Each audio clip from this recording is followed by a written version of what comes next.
Piles, haemorrhoids അഥവാ മൂലക്കുരു. അപ്പോൾ എന്താണ് ഇത് എന്നും അതിൻ്റെ ലക്ഷണങ്ങൾ എന്തൊക്കെയാണെന്നും അതെങ്ങനെ നമുക്ക് മാനേജ് ചെയ്യാമെന്നും എല്ലാം നമുക്ക് ഈ വീഡിയോയിൽ കാണാം. യൂട്രസിൽ എന്തെങ്കിലും മുഴകളോ സിസ്റ്റോ എന്തെങ്കിലും ഉള്ള ആളുകളിലും ഈ ഒരു പൈൽസ് അല്ലെങ്കിൽ ഹെമറോയിഡ്സിൻ്റെ ലക്ഷണങ്ങൾ കാണാറുണ്ട്. ഏസ്കുലസ്, നെക്സ്വോമിക്ക, സൾഫർ, അങ്ങനെ ഫോസ്ഫറസ് തുടങ്ങിയ പല മരുന്നുകളും നമുക്ക് ഉണ്ട്. ഒരു രോഗിയുടെ കൃത്യമായ രോഗവിവരണവും അവരുടെ ലക്ഷണങ്ങളും ഒരു മാനസികവും ശാരീരികമായ എല്ലാ ലക്ഷണങ്ങളും കണക്കിലെടുത്താണ് ഹോമിയോപ്പതിയിൽ ഇതിനെതിരായി ട്രീറ്റ്മെൻറ്റ് നടത്തുന്നത്. ഹായ് എവരിവൺ, ഇന്ന് ഞാൻ നിങ്ങളുമായി ഷെയർ ചെയ്യാൻ വന്നിരിക്കുന്നത് സർവ്വസാധാരണമായി ആളുകളിൽ കണ്ടുവരുന്ന ഒരസുഖത്തെക്കുറിച്ചാണ്. പൈൽസ്, ഹെമറോയിഡ്സ് അഥവാ മൂലക്കുരു. അപ്പോൾ എന്താണ് ഇത് എന്നും അതിൻ്റെ ലക്ഷണങ്ങൾ എന്തൊക്കെയാണെന്നും അതെങ്ങനെ നമുക്ക് മാനേജ് ചെയ്യാമെന്നും എല്ലാം നമുക്ക് ഈ വീഡിയോയിൽ കാണാം. ഞാൻ doctor Gatha, senior homeopathy consultant, olive homeopathy, Kizhisseri, Malappuram ജില്ല. അപ്പോൾ എന്താണ് ഹെമറോയിഡ്സ് അഥവാ പൈൽസ് അല്ലെങ്കിൽ മൂലക്കുരു എന്ന് നമുക്ക് നോക്കാം. മലദ്വാരത്തിൻ്റെ രക്തക്കുഴലുകളിൽ ഉണ്ടാവുന്ന വീക്കമാണ് പൈൽസ്, ഹെമറോയിഡ്സ് അഥവാ മൂലക്കുരു എന്ന് പറയുന്നത്. അത് പതുക്കെ പതുക്കെ താഴേക്ക് ഇറങ്ങി വരികയും, അതായത് പല പല സാഹചര്യങ്ങൾ വരുമ്പോൾ നമുക്ക് കോൺസ്റ്റിപ്പേഷൻ അങ്ങനെ എന്തെങ്കിലും സ്ട്രെയിൻ ചെയ്യേണ്ടി വരുന്ന ഒരവസ്ഥയിൽ അത് പതുക്കെ പതുക്കെ പുറത്തേക്ക് വരുന്ന ഒരവസ്ഥയാണ് മൂലക്കുരു അഥവാ പൈൽസ്, ഹെമറോയിഡ്സ് എന്ന് പറയുന്നത്. ഇന്ന് ഇത് സർവ്വസാധാരണമായി പ്രായഭേദമന്യേ കണ്ടുവരുന്നുണ്ട്. കുട്ടികളിൽ പോലും ഇതിൻ്റെ ഒരു ലക്ഷണങ്ങൾ കാണിക്കുന്നുണ്ട്. അപ്പോൾ പലപ്പോഴും ആളുകൾ ഇത് തുറന്ന് പറയാനുള്ള ഒരു മടി കാരണം രോഗം മൂർച്ഛിക്കുന്ന ഒരു അവസ്ഥയിലേക്ക് എത്തുമ്പോഴാണ് ട്രീറ്റ്മെൻറ്റിനായി വരുന്നത്. ഇത് സാധാരണയായി രണ്ട് തരത്തിൽ ഡിവൈഡ് ചെയ്തിട്ടുണ്ട്: ഇൻറ്റേർണൽ ആൻഡ് എക്സ്റ്റേണൽ പൈൽസ്. പേരുകൾ പറയുന്ന പോലെ തന്നെ ഇൻറ്റേർണൽ എന്ന് പറയുമ്പോൾ ഉള്ളിലും, എക്സ്റ്റേണൽ എന്ന് പറയുമ്പോൾ പുറത്തും. ഇൻറ്റേർണൽ പൈൽസ് എന്ന് പറയുമ്പോൾ നമ്മുടെ മലദ്വാരത്തിൻ്റെ ഉള്ളിലുള്ള രക്തക്കുഴലുകളിൽ ഉണ്ടാകുന്ന ആ വീക്ക്, ഇത് സാധാരണയായി അധികം പെയിൻഫുള്ളോ അത് ബുദ്ധിമുട്ടുണ്ടാക്കുന്നില്ല. എന്തെങ്കിലും ഒരു സാഹചര്യം വരുമ്പോൾ, അതായത് കോൺസ്റ്റിപ്പേഷൻ അല്ലെങ്കിൽ കൂടുതലായിട്ട് സ്ട്രെയിൻ ചെയ്യേണ്ട ഒരു അവസ്ഥ വരുമ്പോൾ പതുക്കെ പതുക്കെ മലത്തോടു കൂടെയോ അല്ലെങ്കിൽ മലം പോയതിനു ശേഷമോ മലശോധനയ്ക്ക് ശേഷമോ ചെറുതായിട്ട് ബ്ലീഡിങ് കണ്ടുവരുന്നു. അപ്പോൾ ഇതാണ് ഇൻറ്റേർണൽ പൈൽസ് എന്ന് പറയുന്നത്. പക്ഷെ നമുക്ക് ഏറ്റവും ബുദ്ധിമുട്ടുണ്ടാക്കുന്നതും ആളുകൾ പലപ്പോഴായി ട്രീറ്റ്മെൻറ്റിന് എത്തുന്നതും എക്സ്റ്റേണൽ പൈൽസ് മൂലമാണ്. അതായത് മലദ്വാരത്തിൻ്റെ വശങ്ങളിലുള്ള രക്തക്കുഴലുകളിൽ അവിടെ തടിച്ച്, അതുപോലെ തന്നെ ആ ഭാഗത്തുള്ള മാംസങ്ങളിലൊക്കെ ഇൻഫ്ലമേഷൻ ഉണ്ടാകുന്ന ഒരു അവസ്ഥയാണ് എക്സ്റ്റേണൽ പൈൽസ് എന്ന് പറയുന്നത്. അപ്പോൾ ഇതിൻ്റെ ലക്ഷണങ്ങൾ എന്തൊക്കെയാണെന്ന് നോക്കാം. വേദനയേക്കാൾ കൂടുതൽ ഇത് വരുന്നത് ബ്ലീഡിംഗ് ആണ്. ബ്ലീഡിംഗ് എന്ന് പറയുമ്പോൾ മലശോധനയ്ക്ക് ശേഷം ഉണ്ടാകുന്ന തുള്ളി തുള്ളിയായിട്ട് പോകുന്ന ബ്ലീഡിങ്, അതുപോലെ തന്നെ ചൊറിച്ചിൽ, നീറ്റൽ, പിന്നെ പുറത്തേക്ക് തള്ളി വരുന്ന അവസ്ഥ. ഈ പുറത്തേക്ക് തള്ളി വരുന്നതിന് പല ഗ്രേഡായിട്ട്, അതായത് കൂടുതൽ രോഗം മൂർച്ഛിക്കുന്ന ഒരു അവസ്ഥയിലേക്ക് ഇത് എത്തുമ്പോൾ അത് പുറത്തേക്ക് തള്ളി നിൽക്കുകയും ആ തടിപ്പ് അവിടെ തന്നെ നിൽക്കുന്നത് പോലെയും അനുഭവപ്പെടാറുണ്ട്. പിന്നെ നമുക്ക് ഇതിൻ്റെ കാരണങ്ങൾ എന്തൊക്കെയാണെന്ന് നോക്കാം. പാരമ്പര്യമായിട്ട് ഇത് വരാമെങ്കിലും വയറിനകത്ത് വരുന്ന അമിതമായ പ്രഷർ മൂലം ആ വരുന്ന സാഹചര്യത്തിലാണ് ഈ പൈൽസ് ഉണ്ടാകുന്നത്. അപ്പോൾ വയറിനകത്ത് എന്തുകൊണ്ടൊക്കെയാണ് ഈ അമിതമായിട്ടുള്ള പ്രഷർ വരുന്നത്?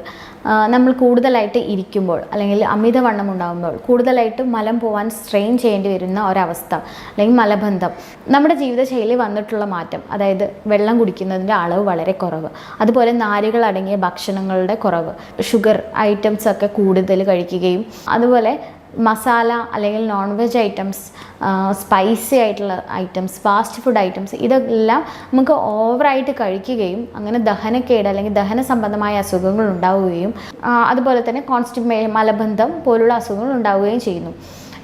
അതുമൂലം നമുക്ക് കൂടുതലായിട്ട് ടോയ്ലറ്റിൽ സ്ട്രെയിൻ ചെയ്യേണ്ടി വരുന്ന ഒരവസ്ഥ.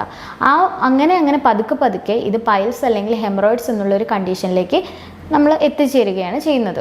അതുപോലെ തന്നെ ഗർഭിണികളായിട്ടുള്ള സ്ത്രീകൾക്ക്, ഡെലിവറി കഴിഞ്ഞിട്ടുള്ള സ്ത്രീകൾക്ക് ഒക്കെ ഈ ഒരു അസുഖം കാണുന്നുണ്ട്. യൂട്രസിൽ എന്തെങ്കിലും മുഴകളോ സിസ്റ്റോ എന്തെങ്കിലും ഉള്ള ആളുകളിലും ഈ ഒരു പൈൽസ് അല്ലെങ്കിൽ ഹെമറോയിഡ്സിൻ്റെ ലക്ഷണങ്ങൾ കാണാറുണ്ട്.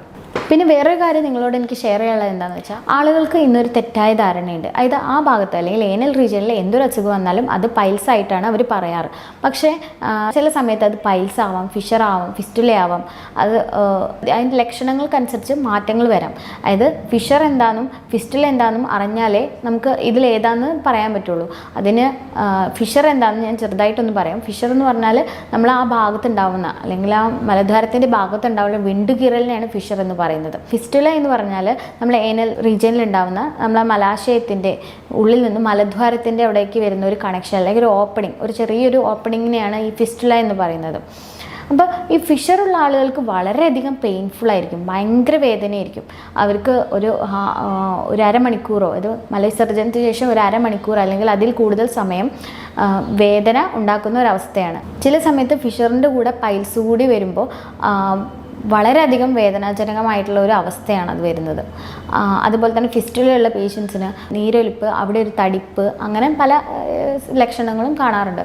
അപ്പോൾ ഇത് രോഗം മൂർച്ഛിക്കുന്ന ഒരു അവസ്ഥയിലേക്ക് എത്താതെ നമ്മൾ ചികിത്സ എടുക്കേണ്ട ഒരു അസുഖം ആണ്. നമ്മളിത് വരാതിരിക്കാൻ വേണ്ടി എന്തൊക്കെ മുൻകരുതലുകൾ എടുക്കണം എന്ന് നോക്കാം. ആദ്യം തന്നെ വെള്ളം നന്നായി കുടിക്കുക. 2.5 ലിറ്റർ വെള്ളമെങ്കിലും നമ്മൾ കുടിക്കണം. അതുപോലെ തന്നെ നാരുകളടങ്ങിയ ഭക്ഷണം, non veg, masala, spices, fast ഫുഡിൻ്റെ അമിതമായിട്ടുള്ള ഉപയോഗം കുറയ്ക്കുക. അതുപോലെ ടോയ്ലറ്റ് ട്രെയിനിങ്, പ്രോപ്പറായിട്ടുള്ള ടോയ്ലറ്റ് ട്രെയിനിങ് ചെറുപ്പം മുതലേ കുട്ടികളിൽ വളർത്തിയെടുക്കുക. നമ്മുടെ അമിതവണ്ണം കുറയ്ക്കുക. അങ്ങനെ നമ്മുടെ ജീവിതശൈലിയിൽ ചെറിയ ചെറിയ മാറ്റങ്ങൾ കൊണ്ടുവന്നാൽ തന്നെ നമുക്ക് ഈ ഒരു അസുഖം പരമാവധി കുറയ്ക്കാവുന്നതാണ്, അല്ലെങ്കിൽ ഇതിൻ്റെ ലക്ഷണങ്ങൾ കൺട്രോൾ ചെയ്യാവുന്നതാണ്. അതുപോലെ തന്നെ വ്യായാമം, ദിവസവും അരമണിക്കൂറെങ്കിലും നമുക്ക് വ്യായാമം ചെയ്യാനുള്ള സമയം കണ്ടെത്തേണ്ടിയിരിക്കുന്നു. അത് നമ്മളെ മസിലിന് റിലാക്സേഷൻ ഉണ്ടാക്കുന്നു. അതുപോലെ തന്നെ വേറൊന്നാണ്, നമ്മൾ കുറേ നേരം ഇരുന്ന് ജോലി ചെയ്യുന്നവരുടെ, അത് IT ഫീൽഡിലും പല മേഖലകളിലും കുറേ സമയം ഇരുന്ന് ജോലി ചെയ്യുന്ന ആളുകളാണുള്ളത്. അപ്പോൾ ഒരു മണിക്കൂർ കണ്ടിന്യൂസ് ആയിട്ട് ഇരുന്ന് ജോലി ചെയ്യുന്ന ഒരാൾ 10 മിനിറ്റെങ്കിലും എണീറ്റ് നിൽക്കാനോ ഒന്ന് നടക്കാനോ ശ്രമിക്കുക. നമ്മുടെ ഡയറ്റിൽ ഇലക്കറികൾ, അതുപോലെ ഫ്രൂട്ട്സ്, സലാഡ്സ് ഇതെല്ലാം ഇൻക്ലൂഡ് ചെയ്യുക. പിന്നെ ഒന്ന് പറയാനുള്ളത്, നമ്മൾ ഈ ഒരു ലക്ഷണങ്ങൾ കണ്ടുവരുമ്പോൾ ഒരു ബേസിനിൽ കുറച്ച് ഇളം ചൂടുവെള്ളത്തിൽ ഒരു ലേശം ഉപ്പിട്ട് നമുക്കൊരു 10 മിനിറ്റ് ദിവസവും 2 നേരമായിട്ട് 10 മിനിറ്റ് നമ്മൾ സ്പെൻഡ് ചെയ്യുകയാണെങ്കിൽ, അതിൽ ഇരിക്കുകയാണെങ്കിൽ നമുക്ക് ഈ ഒരു ലക്ഷണങ്ങൾ കുറേ നമുക്ക് ബുദ്ധിമുട്ടുകൾ ഒഴിവാക്കാവുന്നതാണ്. കൃത്യമായ രീതിയിൽ കൃത്യമായ ചികിത്സ എടുക്കേണ്ടത് വളരെ അത്യാവശ്യമായ ഒന്നാണ്.